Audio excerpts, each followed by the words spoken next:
Hello बच्चों, कैसे हैं आप सभी लोग। आशा करते हैं कि आप सभी लोग अच्छे होंगे और मन लगा करके पढ़ाई कर रहे होंगे। तो आइए सूरदास जी के द्वारा कक्षा 10 का पद्यांश नंबर 8वां आज हम शुरू करते हैं, जिसमें उद्धव गोपियों को समझा रहे हैं और गोपियां समझने के लिए उनकी बातों को समझने के लिए तैयार नहीं हो रही हैं और मथुरा कौन चला गया है? कृष्ण। तो आइए शुरू करते हैं, ध्यान से इसको समझने का हम प्रयास करेंगे।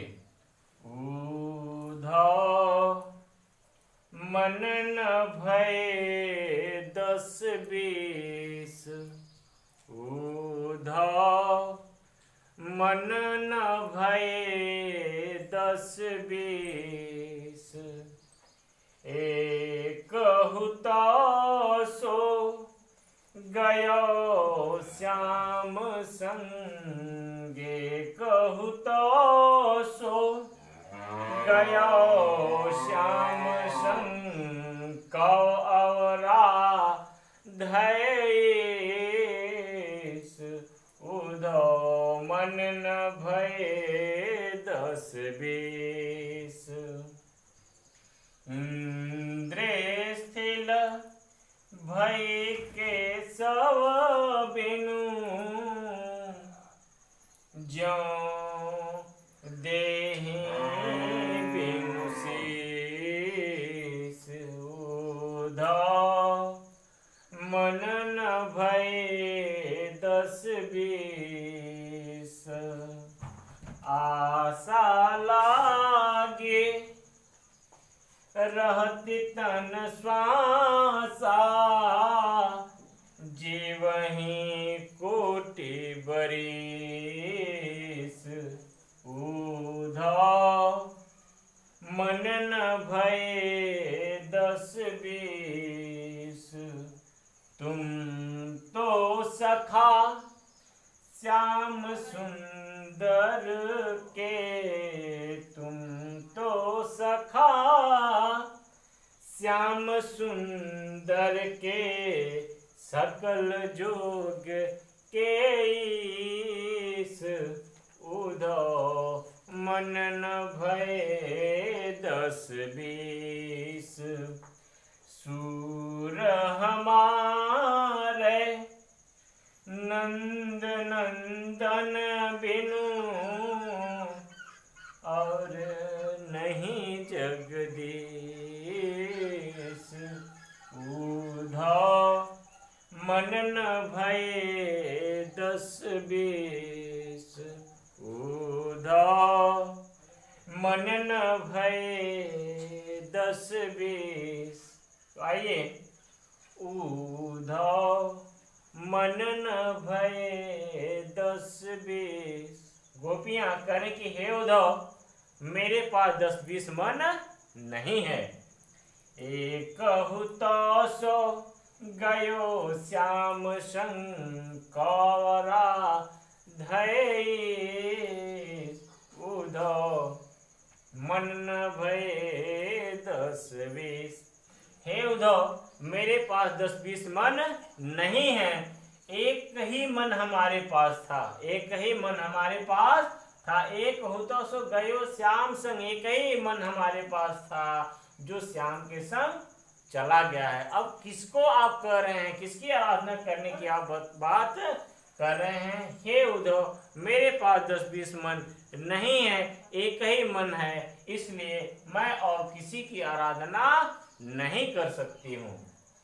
इंद्रे स्थिल भय के सब बिनु, ज्यों देहि बिनु शीस, उद्धव मन न भय 10-20। हे उद्धव, इंद्री माने जो दिखाई देता है। इंद्री का मतलब क्या? जो दिखाई देता है, जिसको हम देखना चाहते हैं, जिसका हम दर्शन करना चाहती हूँ, वह भी हमको अभी दिखाई नहीं दे रहे हैं। मेरी इंद्रियां क्या हो गई? कमजोर पड़ गई, हमारी इंद्रियां कमजोर पड़ गई हैं। कह रही हैं कि केशव बिन इंद्रे स्थिल भय के सब बिनु, ज्यों देहि बिनु शीस। जिस प्रकार प्रकार से किसी का शरीर है और वो कुछ सोच नहीं पा रहे, जैसे सिर अलग हो, मस्तिष्क अलग हो गया हो,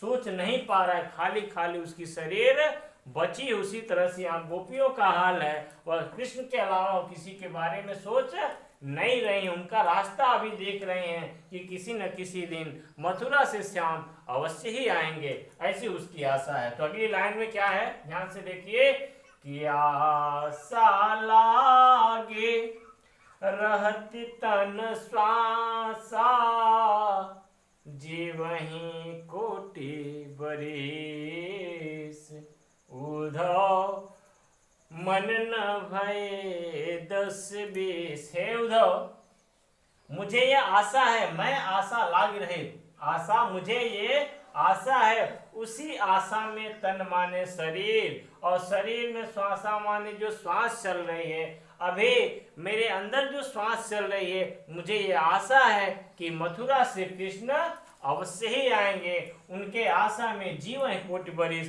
मैं कई वर्षों तक जीवित रह सकते हूँ। हे उद्धव, मैं अभी भी कई वर्ष तक जीवित रह सकते हूँ।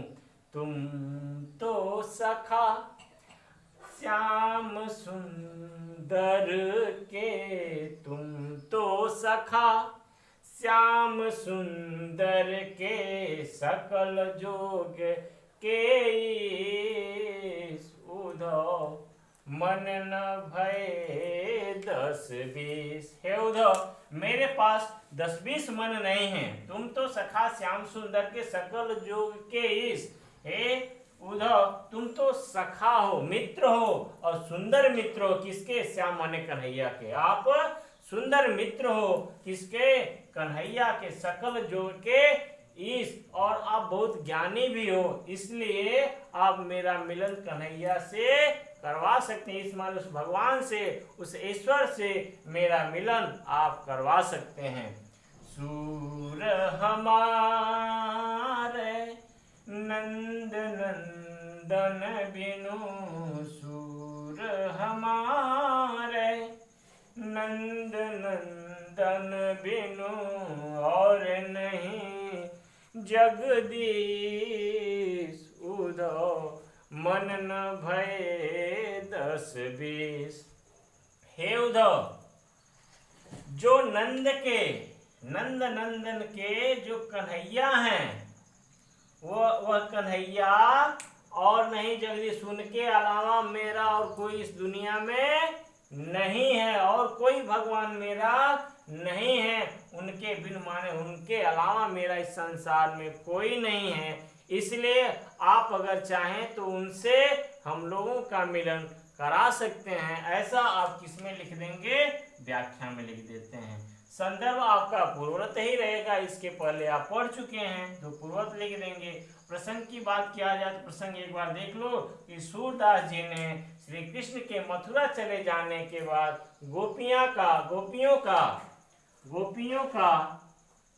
उनको याद करके व्याकुल होने का अत्यंत मार्मिक चित्रण सूरदास जी के द्वारा किया गया है। तो आइए, यह आपके क्लास 10 का पद्यांश नंबर 8वां आज समाप्त होता है, और ध्यान से इसको आप अच्छे तरीके से अध्ययन करेंगे। बहुत बहुत धन्यवाद।